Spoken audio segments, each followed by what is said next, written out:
करायचं स्मरण. जय जय रघुवीर समर्थ. श्री समर्थ कृपेने एक असा बोध, एक सुंदर असं श्रवण आपल्याला प्राप्त झालेलं आहे. या श्रवणाच्या माध्यमातून उत्तमाचं सामर्थ्यसुद्धा समर्थांनी प्राप्त करून दिलेलं आहे. बघा, प्रत्यक्षपणे म्हातारपणात आपली मुलं साथ सोडून का जातात, कसा भाग दिलेला आहे प्रत्यक्षमध्ये श्रवण करूया. बघा, ज्याप्रमाणे म्हातारपण हे प्रत्येकाला येणारच असतं. जो आज बालक आहे तो उद्या तरुण बनणारच ना. आणि त्यानंतर त्याचा म्हातारपण यायचा कालावधी आहेच. तुम्ही काहीही करा, परंतु यामध्ये तुम्ही कोणताही बदल करू शकत नाही. असं होऊच शकत नाही की एखादा माणूस खूप जास्त श्रीमंत आहे आणि तो त्या पैशाच्या जोरावर कधीच म्हातारा बनू शकत नाही. किंवा एखादा शूरवीर आहे ज्याला लोक घाबरतात, तो त्याच्या शक्तीच्या जीवावर म्हातारा बनू शकत नाही. कोणीही असू द्या, गुणी असू दे, श्रीमंत असू दे, शक्तिशाली असू दे, कोणाकडेही कुठलीही बघा प्रत्यक्षपणे शक्ती असू दे, परंतु म्हातारपण हे प्रत्येकाला असतंच की नाही. म्हणजेच बघा, प्रत्यक्षपणे आपण काय म्हणत असतो, म्हातारपण आलं. ज्याप्रमाणे प्रत्यक्षपणे आपली स्वतःची मुलं आपल्या म्हातारपणात आपली साथ सोडतात, ज्याप्रमाणे बघा प्रत्यक्षपणे कसा भाग दिलेला आहे श्रवण करूया. सुसंगती सदा घडो, सुजन वाक्य कानी पडो, कलंक मतीचा झडो, विषय सर्वथा नावडो. ज्याप्रमाणे आपण शेतामध्ये बीज पेरतो ना, त्याचप्रमाणे ते बीज प्रत्यक्षपणे उगवतं की नाही. जे पेरेल तेच उगवणार आहे. कसा भाग दिलेला आहे श्रवण नक्की करूया. एका जंगलात एक बघा प्रत्यक्षपणे एका वडाचं झाड होतं. त्या झाडावर अनेक पक्षी दिवसभर त्यांचा किलबिलाट करत असत. असं म्हटलं तरी चालेल की जंगलातील सर्व पक्षी त्या वटवृक्षावर विश्रांती करण्यासाठी बघा बसत असत. कारण पशुपक्षी गुणवंत, त्यास कृपा करीती समर्थ. ज्याप्रमाणे प्रत्यक्षपणे त्या झाडावर बसलेली पक्षी तेच आपल्याला शिकवून जातात, कारण त्यांच्याकडून सुद्धा आपल्याला शिकणं गरजेचं आहे. काही पक्ष्यांचा तो झाड तर घरच होता. त्या झाडावर राहून पक्ष्यांना अगदी सुरक्षित वाटायचं.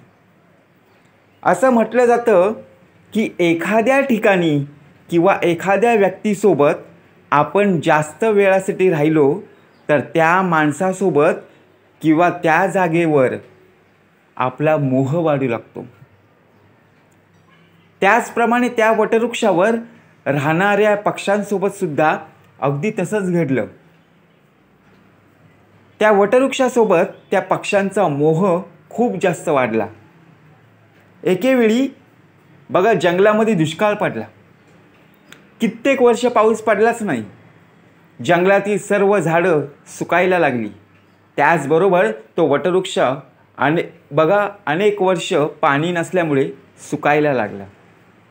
त्या वटवृक्षावर राहणारे बरेचसे पक्षी हळूहळू ते वटवृक्ष सोडून तिथून दुसरीकडे जाऊ लागले. जेव्हा तो वटवृक्ष पूर्णपणे सुकला, त्या झाडाच्या फांद्या सुकून खाली पडू लागल्या, तेव्हा त्या झाडावरील सर्व पक्षी त्या वटवृक्षाला सोडून तिथून निघून गेले होते.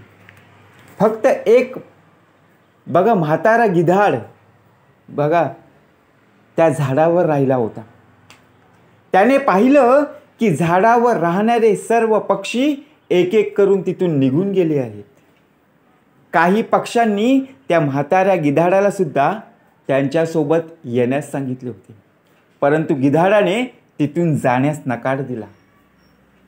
गिधाडाने विचार केला की जन्माला या झाडावर आलो आहे, या झाडावर मी लहानाचा मोठा झालेलो आहे.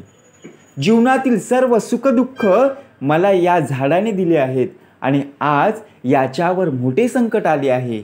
मग मी या संकटात माझ्या या साथीदाराला एकटं कसं सोडून जाऊ शकतो? या झाडाने मला मोठं केलं आहे, सुखदुःखात माझी साथ दिली आहे. माझ्यावर या वृक्षाचे खूप सारे उपकार आहेत. मी जरी मेलो तरी चालेल, परंतु या झाडाला सोडून मी कदापि जाऊ शकत नाही. ते लोक खूप स्वार्थी स्वभावाचे असतात, जे त्यांच्या आई वडिलांना म्हातारपणात सोडून निघून जातात किंवा परदेशात राहून सुखी आयुष्य जगत असतात. परंतु हे सुखी आयुष्य जगत असताना ते घरी असणाऱ्या त्यांच्या म्हाताऱ्या आई वडिलांना विसरून जातात. अशा मुलांना बघा प्रत्यक्षपणे काहीच वाटत नाही, जे त्यांच्या आई वडिलांचं संपूर्णपणे म्हातारपणात सांभाळ करत नाही.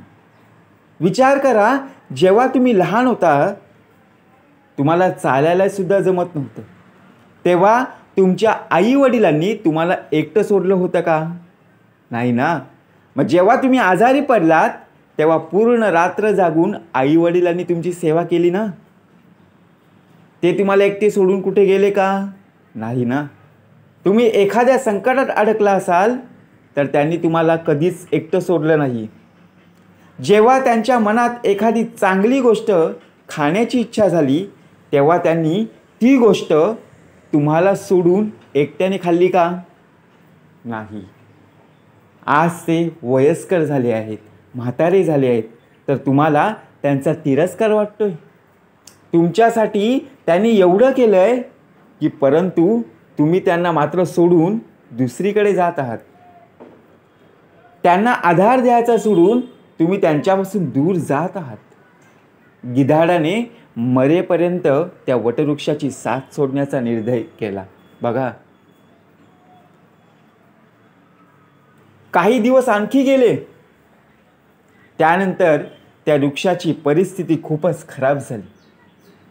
त्याला वाळवी लागली. परंतु इतकं सारं होऊनही तो गिधाड त्या झाडाला सोडून गेला नाही.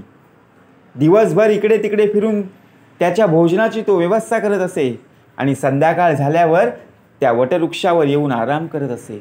असेच खूप दिवस निघून गेले. जे पक्षी त्या वटवृक्षाला सोडून गेले होते, त्यांनी विचार केला की आपला सोबती म्हातारा गिधाड अजूनही त्याच वटवृक्षावर राहत आहे. आपण त्याला भेटून यायला हवं आणि त्यांना समजावून आपण त्यांना आपल्या सोबत घेऊन येऊ. हाच विचार करून काही पक्षी गिधाडाला भेटण्यासाठी तिकडे आले आणि गिधाडाला त्यांच्यासोबत येण्याचा त्यांनी आग्रह केला.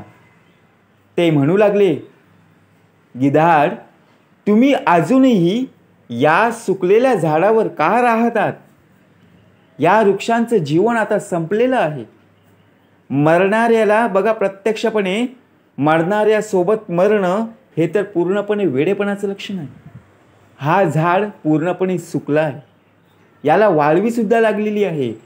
एखाद्या दिवशी मोठं वादळ येईल तेव्हा हा झाड खाली पडून जाईल. मग तुम्ही कुठे जाणार? लोक नेहमी म्हणतात की शत्रू, कर्ज, रोगराई आणि अग्नी या चारही गोष्टींना वेळेतच संपवायला पाहिजे.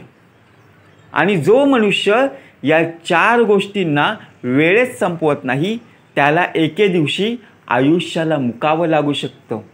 आणि त्याचप्रमाणे हे गिधाड तुम्हाला सुद्धा या सुकलेल्या झाडाला सोडून कुठल्या तरी चांगल्या ठिकाणी तुमचं घर बनवायला पाहिजे. सर्व पक्षांनी इतकं समजावलं सुद्धा गिधाड त्या झाडाला सोडायला तयार होत नव्हता. तो गिधाड म्हणू लागला, हे मित्रांनो, हा वृक्ष माझ्या आई वडिलांसमान आहे. माझे माता पिता मला जन्माला घालून याच वटवृक्षावर सोडून निघून गेले. ते गेल्यानंतर याच वटवृक्षावर मी लहानाचा मोठा झालेलो आहे. जीवनातील सर्व सुख मी या झाडावर उपभोगले आहेत. लहानपणापासून ते म्हातारा होईपर्यंतचा सर्व प्रवास मी या झाडावर राहून सर्व घालवलेला आहे आणि आता माझ्या या साथीदारावर एका संकट आलेलं आहे. मग अशा संकटाच्या वेळी त्याला मी एकटं सोडून कसं जाऊ? मी जर त्याला सोडून गेलो तर मी स्वार्थी स्वभावाचा ठरेल. असं म्हणतात ना की भक्त, सेवक आणि शरणागत जो हे म्हणतो की मी तुमचा आहे, अशा लोकांना संकट आल्यावर सुद्धा सोडलं नाही पाहिजे. जो कोणीही अशा लोकांना संकटाच्या वेळी सोडून जातो त्यांना खूप मोठा पाप लागतो. आणि ज्याने आपले पालनपोषण केले आहे, सुखदुःखात आपली साथ सोडली नाही, अशा आईवडिलांना जो सोडतो तर असा कोणीही या सृष्टीवरील सर्वात मोठ्या पापाचा धनी बनतो. अशा माणसांना कधीही मनुष्य योनीमध्ये जन्म मिळत नाही. गिधाडाने सांगितलं की जेव्हापर्यंत मी जिवंत आहे तेव्हापर्यंत मी या झाडावरच राहीन. हे माझ्या पक्षी मित्रांनो, तुम्ही सर्वांनी इथून निघून जावं. गिधाडाचं म्हणणं ऐकून सर्व पक्षी निराश होतात आणि ते परत त्यांच्या ठिकाणी निघून जातात. काही पक्षी म्हणू लागले की त्याच्या वयानुसार या गिधाडाची बुद्धीसुद्धा म्हातारी झाली आहे, हा वेडा झाला आहे आणि म्हणूनच आपण त्याला इतकं समजावतोय तरीसुद्धा त्याला समजत नाही. पुढच्या दिवशी काही पक्षी पुन्हा त्या गिधाडाला समजावण्यासाठी येतात, परंतु तेव्हासुद्धा गिधाडाने जाण्यासाठी नकार दर्शवला. यावेळी सर्व पक्षी परत त्यांच्या घरी गेले नाहीत, तर काही पक्षी इंद्रदेवाकडे गेले आणि त्यांनी इंद्रदेवाला सर्व गोष्ट सांगितली. हे भगवंता, आम्ही ज्या जंगलामध्ये राहत होतो त्या जंगलामध्ये खूप वर्ष झाली पाऊस पडला नाही. पूर्ण जंगलामध्ये पाण्याचा एक थेंबसुद्धा नाही. सर्व झाडं सुकून गेली आहेत. त्या जंगलातील सर्व जीवजंतू ते जंगल सोडून दुसऱ्या ठिकाणी निघून गेले आहेत. परंतु दुःखाची गोष्ट ही आहे की ज्या वटवृक्षावर आम्ही राहत होतो त्याच वटवृक्षावर एक गिधाडसुद्धा राहत होतं. आम्ही तर त्या वृक्षाला सोडून तिथून निघून आलो, परंतु तो वृद्ध गिधाड त्या वटवृक्षाला सोडायला बिलकुल तयार नाही. तो वृक्ष सुकून त्याला वाळवी लागली आहे, तो कधीही पडू शकतो. आम्ही सर्व पक्षी मिळून त्या गिधाडाला बघा आणण्यासाठी पूर्ण तयारीनिशी होतो, परंतु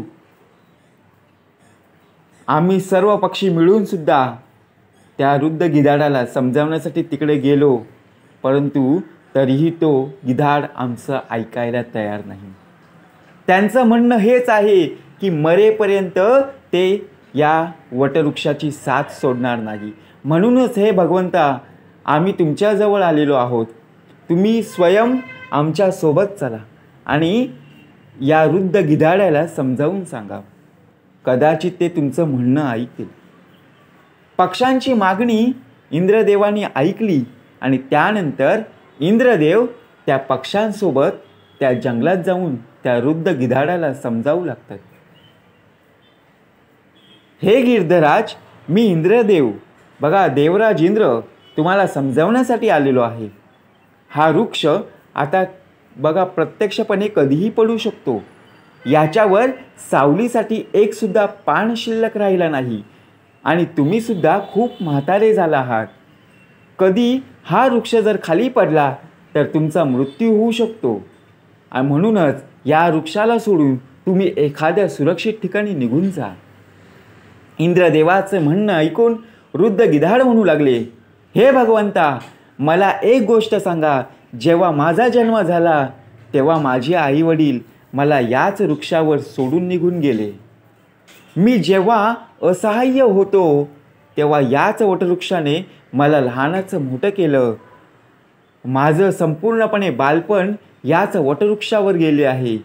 याच वृक्षावर राहून मी सर्व सुख उपभोगले आहेत आणि याच वृक्षावर राहून मी म्हातारा झालो आहे. माझं संपूर्णपणे जीवन याच वृक्षावर व्यतीत झालं आहे आणि आज जेव्हा हा वृक्ष संकटात आहे तर मी याला सोडून कसं जाऊ शकतो. नेहमी लोक असंच करतात. जेव्हा एखादं संकट येतं, गरिबी येते, तेव्हा अशा लोकांची साथ बघा नातेवाईक देत नाही, सर्वजण सोडून जातात, परंतु या अशा मतलबी लोकांसारखा नाही.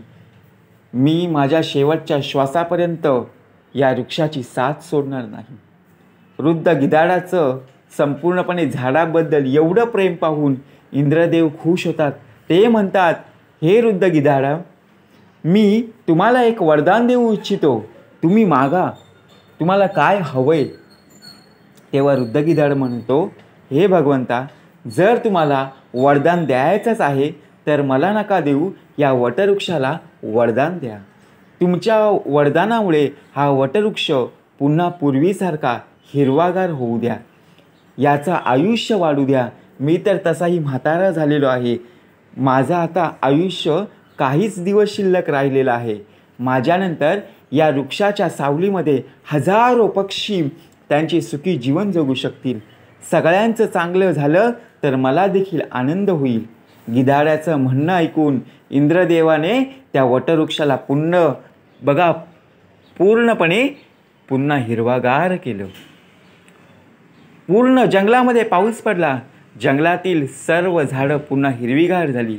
सर्वत्र हिरवगार प्रसन्न वातावरण पुन्हा तयार झालं. जे जीवजंतू पशुपक्षी त्या जंगलाला सोडून निघून गेले होते ते पुन्हा त्या जंगलात परत आले. सर्व पक्षी वटवृक्षावर पुन्हा राहू लागले आणि त्यांचा संपूर्णपणे किलबिलाट पुन्हा चालू झाला. सर्व पक्षी त्या वृद्ध गिधाडाची खूप सेवा करू लागले.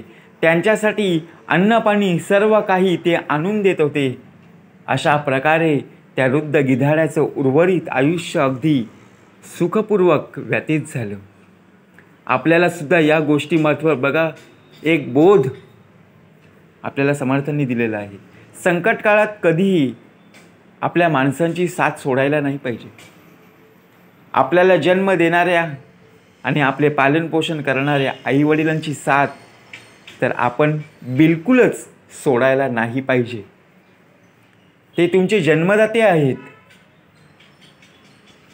ज्यामध्ये तुमच्या आयुष्यामध्ये खूप सारे संकट, प्रसंग, खूप सारे त्रास सहन केले आणि त्यांच्या म्हातारपणात जर तुम्ही आधार देऊ शकला नाहीत तर असा जीवन काहीच कामाचं नाही.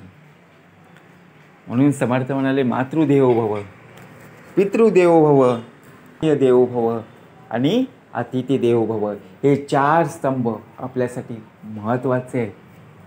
म्हणून समर्थ म्हणाले, मी ठेवितो मस्तक ज्या ठिकाणी तेथे तुझे सद्गुरू पाय दोनी. जय जय रघुवीर समर्थ.